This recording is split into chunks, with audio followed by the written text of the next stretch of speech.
So we are now live.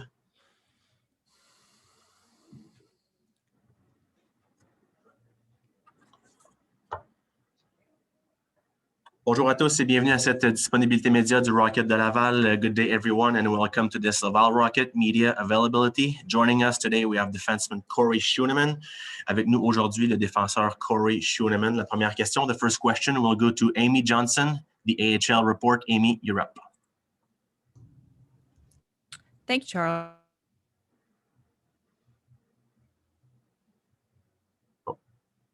Amy? Hi, Corey. How are you today?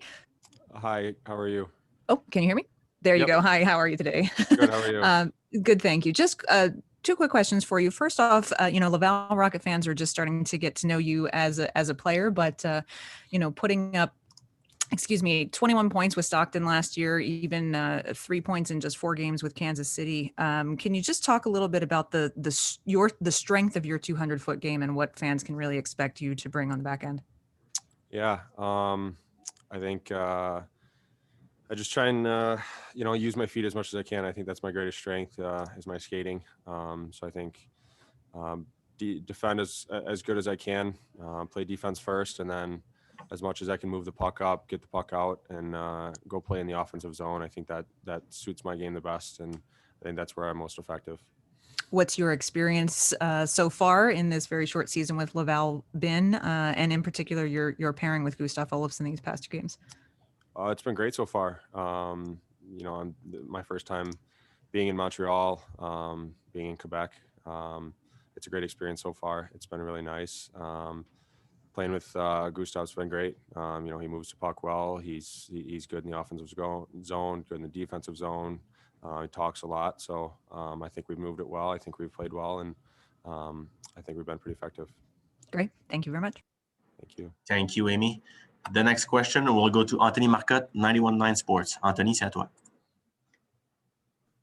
Hey, Corey, nice to meet you. I thought that you were looking really comfortable out there this weekend, playing on the right side. Joel told us that this is a position that you were really comfortable playing last year. So this seems really to suit your playing style really well, playing on the right side. Yeah, I've had a lot of experience on it, not only last year, but even in college at Western Michigan. I played, I think, the majority on the right side. So I've learned to be comfortable over there, make plays over there, whether it's defensive zone, neutral zone, offensive zone. So, yeah, I've had a lot of experience, and I think it works out pretty well. You consider yourself a late bloomer. You had some success in the NCAA, and last year maybe it was coming a full circle for you in the AHL, and now another team for you this year. This is trending in the right direction for your play. Yeah, I mean, I think so. I'm just trying to learn as much as I can whenever I can. I think it's something you get out of going to a different team. It is new coaching styles, new experiences, new teammates, new.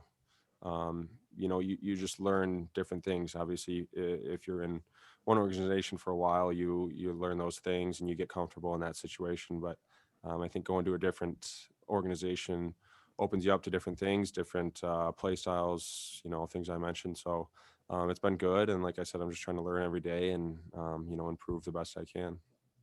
All right. Thanks, Corey. Have a good one out there tonight. Thank you. The next question, Stéphane Leroux. Thanks, Corey. How you manage the amount of players that we have in the dressing room right now? It's a particular situation this year with the pandemic, and Joel told us that some veterans and some young players will have to be used. Even if you won 2 games, there's going to be some change in the lineups. How the player feels about everything's going on. 35 players, it's not the ideal situation for any team in the hockey world. Yeah, but it just kind of goes hand in hand with this whole pandemic. Hasn't really been easy for anyone or normal for anyone, so it's just rolling with the punches. But like I said, it's new faces, it's new guys, and it's a lot of new conversations, it's a lot of new things you can learn from those new faces. So some could view it as an opportunity to learn more, to see a lot more, to experience more. But, you know, in terms of having that many guys, I think it's just at some point you just kind of, you know, you got to do the best you can do. You got to prove yourself. And obviously you want to hope to be out there every night. And, you know, the better I do individually, I think the better case I make for myself. Thank you. Good luck for tonight. Thank you. Merci, Stéphane. There is no more question. Thanks for your time, Corey. Appreciate it. We'll be back with head coach Joel Bouchard. Merci. Thank you.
Alors, nous sommes de retour avec l'entraîneur-chef Joel Bouchard. La première question, Anthony Marcotte.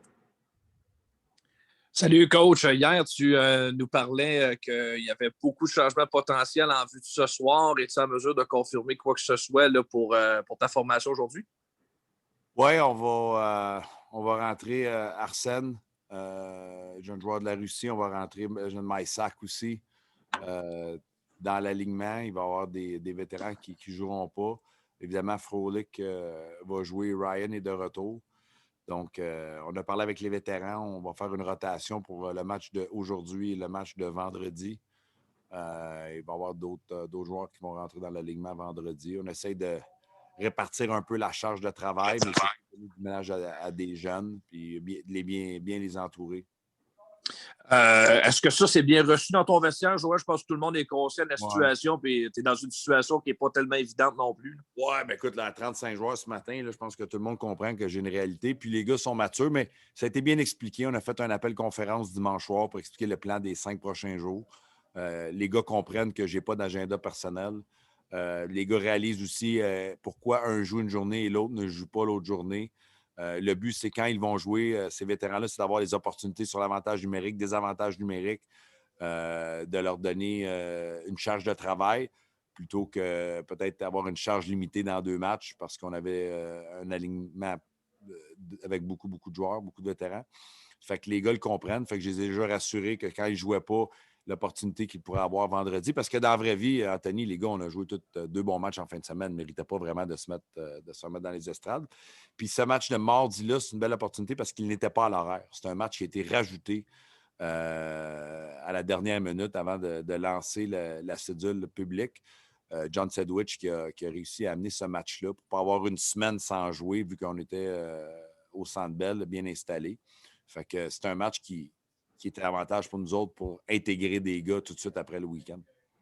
Peut-être en terminant, Joël, dans mon cas, on le connaît un petit peu moins, mais qu'est-ce que tu peux nous dire de Arsène Kizamadinov? Il a joué en Russie l'an passé dans du gros calibre. Il arrive en Amérique du Nord. Y a-t-il une période d'ajustement? Comment tu le vois sur la glace? Oui, il y a une bonne période d'ajustement, honnêtement. C'est évident que le hockey européen est différent. Le hockey de la KHL est vraiment différent. Je me demande aussi le temps de jeu qu'il y a eu l'an passé. C'est pas toujours évident à savoir, pour être franc, quand on parle de la Russie. On a essayé de regarder quelques matchs, mais c'est difficile à savoir si, et avec ces statistiques, je ne suis pas sûr qu'il ait été utilisé beaucoup l'an passé. Donc, il va y avoir un ajustement, c'est sûr, sur le style de jeu nord-américain, probablement plus qu'un Ilonen ou même un Maïsak qui a joué 1 an en Amérique du Nord. Les demandes des entraîneurs. Et puis, évidemment, j'ai un appareil pour faire la traduction. J'essaie de lui parler. Je fais des vidéos avec lui pour qu'il comprenne un peu ce qui est demandé. Je vois une progression dans la compréhension du jeu nord-américain depuis quelques jours. C'est pour ça que c'est encourageant de le mettre dans le match. Mais après ça, c'est des gars, malheureusement, que je dois voir dans des vrais matchs. Je l'ai vu dans les scrimmages. Avant de porter un jugement ou de savoir, je suis encore un peu dans l'inconnu avec le joueur. C'est un gros bonhomme. Semble avoir un bon lancer, des bonnes habiletés, mais sans manquer de constance aussi, ce qui peut être normal aussi avec un jeune joueur. Puis la communication a toujours été une barrière, fait que j'essaie de le laisser s'acclimater un peu puis voir ce qu'il va faire dans le match. Merci, Joël. Stéphane Hérault. Je fais des mathématiques, Joël. Tu en rentres 4, il faut que tu en sortes 4. Oui, bien, quand on va en parler tout de suite, là. C'est Baddock, qui a été vraiment, vraiment bon. Là. Mais pour les raisons, c'est Baddock, c'est Venmo, c'est Dauphin, puis c'est Lynch. Puis ces gars-là savent très bien qu'ils vont être de retour dans l'alignement lors du prochain match. Ils ont eu beaucoup de charges de travail lors du premier week-end. J'étais vraiment content de leur performance. Puis là, on va y aller avec ces gars-là qui ont travaillé très fort aujourd'hui, avec Alex Belzil qui s'est joint au groupe, et puis les jeunes joueurs de la Taxi Squad. Et puis, on va faire d'autres décisions vendredi. Mais là, tu sais, pour être franc, Steph, c'est wide open avec les gars, là, les alignements. J'explique pourquoi, puis je peux même vous l'expliquer. Là, tu sais, un gars comme Lynch, qui est droitier pour les mises en jeu, bien là, il faut que j'aille quelqu'un d'autre pour me donner des options de coacher la game. Tu sais, dans le fond, c'est des pièces interchangeables avec de l'expérience, avec de la force physique. Fait que, tu sais, vous voyez un peu le pattern. J'essaie de me donner une chance de coacher un match entouré de jeunes joueurs, puis aussi de donner des opportunités aux gars. Fait que, il n'y a pas de... J'ai pas un grand plan, là, il est assez facile à comprendre, puis c'est vraiment transparent avec les joueurs, là. La communication a été, c'était wide open, là. En défense, puis devant le filet, tu reviens avec Caden. Puis en défense, c'est la même chose, quoi? Oui, en défense, on a une situation... le jeune Goulet n'est pas prêt à revenir. Puis la position de défenseur, Steph, c'est une position... tu as besoin des fois un petit peu plus de millage et de lecture. Tu sais, c'est moins... la structure et puis l'intensité à l'attaque est beaucoup plus facile en début de saison. Je te dirais que peut-être pour les défenseurs, même si je trouve qu'ils ont très bien joué, et certains jeux de réaction que je voyais des gars de camp d'entraînement des fois, puis sur la constance, fait que de changer ça tout de suite, je trouvais que c'était un peu tôt pour donner un petit peu plus de millage aux défenseurs qui, eux autres, ont souvent besoin de lire le jeu, s'adapter, avoir un peu l'instinct de voir un jeu 2-3 fois d'avance. Fait qu'on va rester avec le même groupe de 6 défenseurs pour ce soir. Les défenseurs, Joël, c'est toujours les joueurs les plus intelligents, hein, tu l'as toujours dit. Je suis pas sûr que c'est toujours les plus intelligents, mais c'est la colle d'une équipe, ça je l'ai toujours dit. C'est les autres qui peuvent... Tu sais, une équipe jeune à l'attaque ou avec des vraiment bons défenseurs va donner des chances de gagner. L'inverse est faux. Une équipe super mature à l'avant avec des jeunes défenseurs pas d'expérience ou qui ne sont pas de calibre, tu ne gagneras pas. C'est un compliment que je te faisais. Ben, je le sais, mais j'essaie de le mettre en perspective pour les gens aussi. Merci. Merci. Merci, Stéphane. La prochaine question, Amy Johnson. Thank you, Charles. Good morning, Joel. Good morning. I know you, again, said some of this in French, but in addition to Michael Furley coming into the lineup tonight, obviously on his conditioning stint, you had mentioned yesterday that there would be some players making their pro debuts tonight. Can you elaborate on that? Yeah, Arson and Young Mysak are going to come in the lineup, and Ryan Paling is good to go, so that was a good news. We got the go ahead. So we're putting those four guys in the lineup. Try to mix the lines up a little bit, try to give opportunity to the veteran to play in some situation and a young guy to get their feet wet. So it's pretty unusual when you look at the way we played last weekend to change the full chemistry. But we had a talk with the player. They understand. The plan is to play them one game out of two. Some veteran. I need to get the mileage to some of the young guys, and some guys needs to see some pro action over the next couple of games. So we're not thinking too much ahead. We're just thinking about the 5-day plan that I had and I presented to the guy on Sunday night. I think everybody understands, and it's to put guys in situation where when they play, they're a big part of the puzzle. So today you have Venmo that's not playing, you have Baddock that's not playing, you have Lynch, it's not playing, and you have Laurent Dauphin, it's not playing. But the reality, and there's a structure for the coach to be able to put them back Friday, being a big part of the puzzle.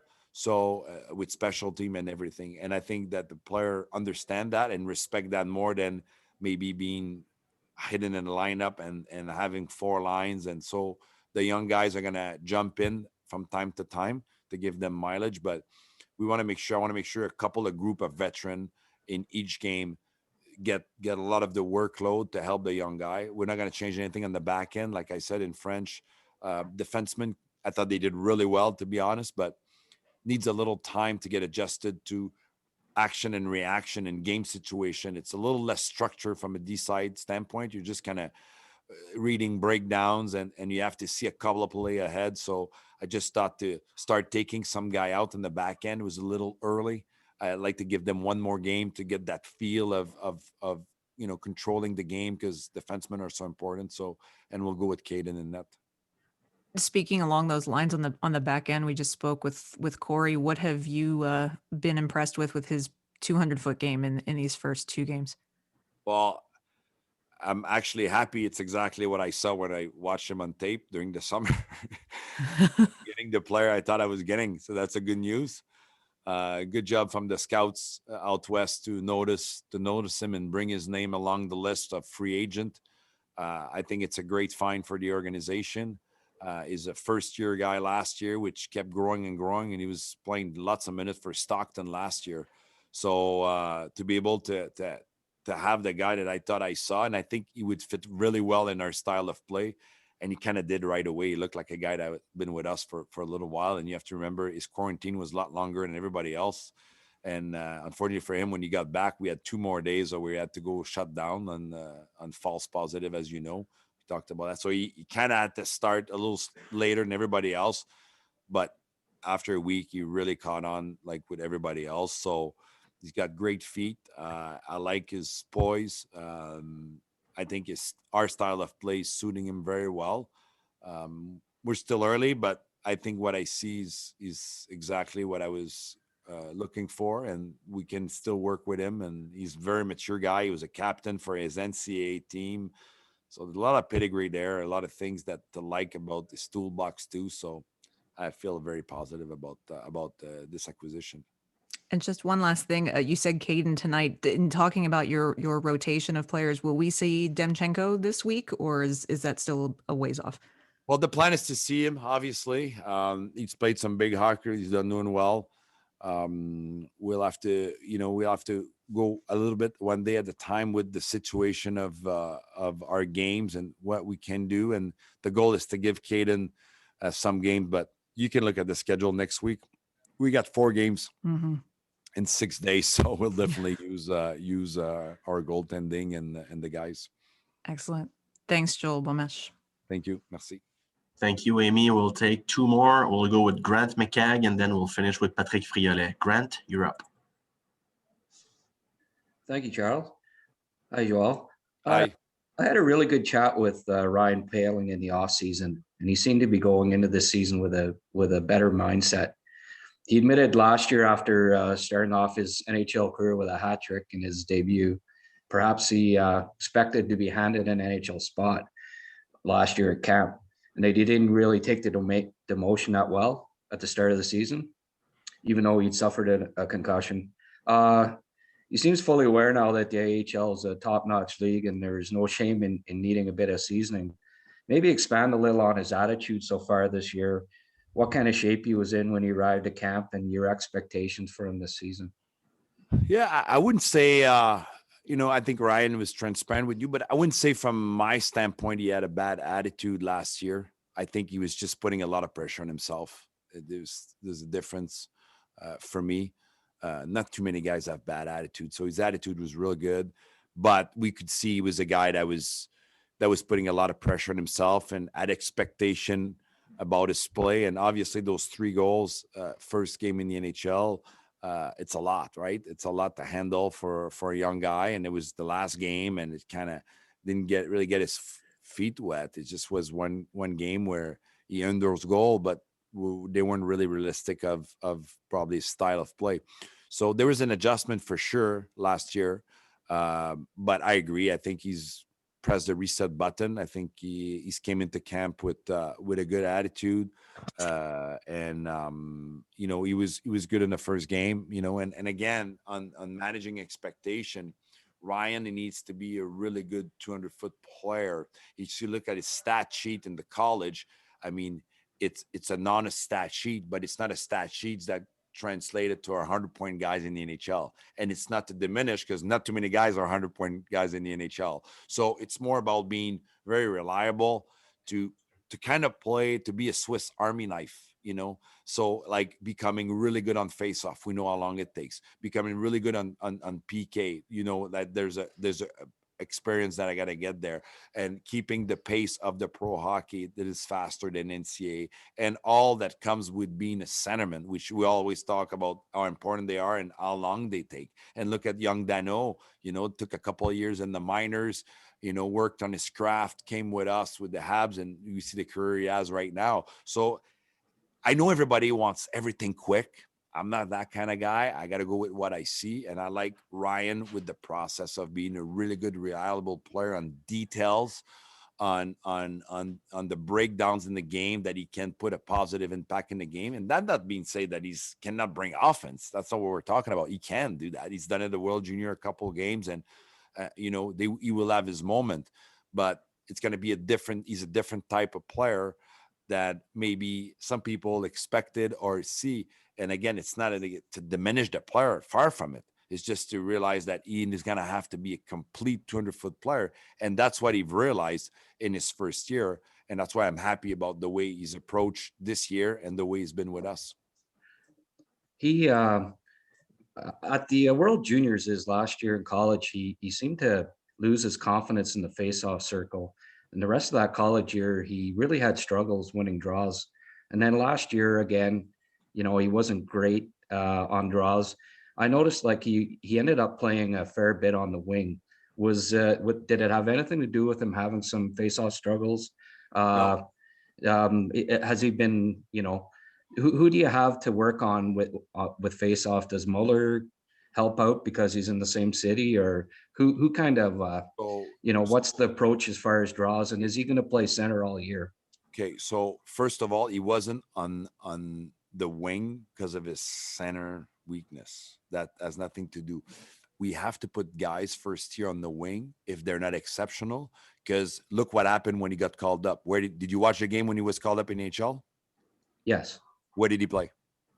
He played center. No, he played in the wing. He was on the wing. Sorry. Yeah, that's right. No, he played in the wing. So right. as a coach on the AHL level, I got a big picture. I got to see everything that's coming. So Ryan get called up in the NHL, he has to play the wing. So would it have been fair to him if he get called up to the NHL and he's never played the wing in his life? It wouldn't be fair. So that's why in the AHL level, I've put him on the wing a few games to get his feet wet on the left side, because the Habs probably would need him to be called up on the wing at one point. So there's a strategy there, and a guy needs to be comfortable to be on the wing. A player struggling in the face-off center is first-year pro. That's just life. It's normal. It's every day. It's every team. It's every young guy coming up. They need 20 to 30,000 draw probably before they figure it out in the pro to be really good at. It's an art. It's a craft. It needs to be worked on. So what do? We have video. We have technique. We have strategy for the player to come. Because you know what the difference is when they come from junior or they have no plan. They go, and I see it right from the start. I'm like, he's got no chance of winning. So what we do, and we did the same thing with Jake Evans and everybody else, is now we need to let them kind of lose a little bit. And now we need to structure them on. And if you look at the NHL level, look at the older guys. You look at them, how confident they look. They're down, they're strong. They got their skate right on the edge to where they should be. It takes a little bit of time. So what we do with Alex Burrows is we work on draw. Even today, we work on draw every second day with the guys.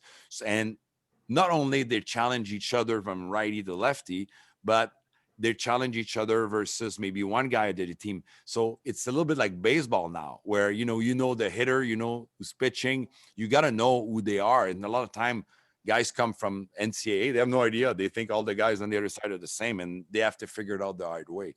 So we work with him. And to be honest, we just look at some clip. Ryan won some really big draw the first game that he probably wouldn't have won last year.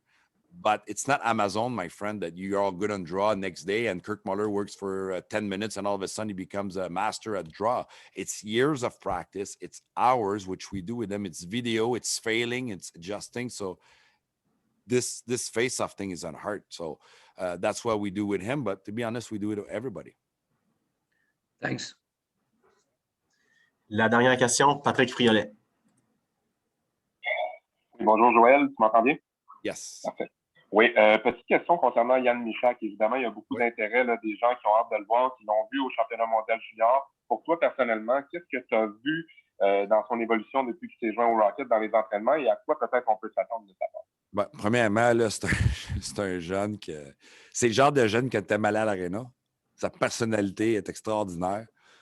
Son sourire est contagieux. Même s'il y a un masque, on est capable de voir le sourire. C'est un gars qui dit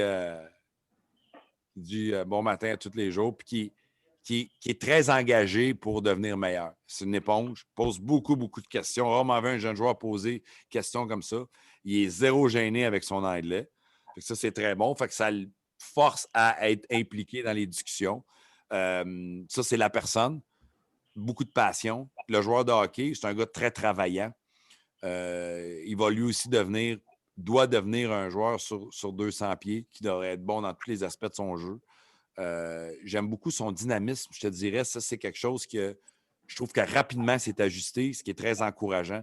Ça veut dire qu'il est capable de sauter dans le jeu, qu'il est capable de monter son rythme de jeu au calibre demandé. Souvent, les jeunes joueurs, ça va être la capacité physique et ça va être le dynamisme du jeu. Fait que j'ai beaucoup challengé les jeunes joueurs juniors à monter ça d'un cran. Lui, il l'a fait plus rapidement peut-être que d'autres. Puis, on a hâte de le voir dans le match parce qu'il est un jeune homme contagieux.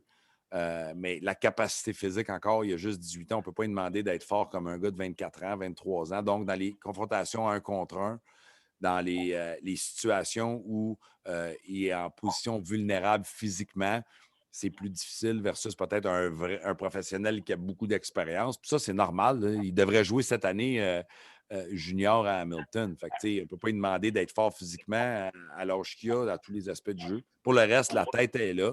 On a vraiment hâte de voir comment il va réagir dans le match, mais c'est positif de toute façon qu'il soit dans le match. Excellent. Merci beaucoup, Joël. Bon match ce soir. Merci. Merci, Joël. C'est ce qui complète la disponibilité média. Bonne journée à tous. Have a good day, everyone.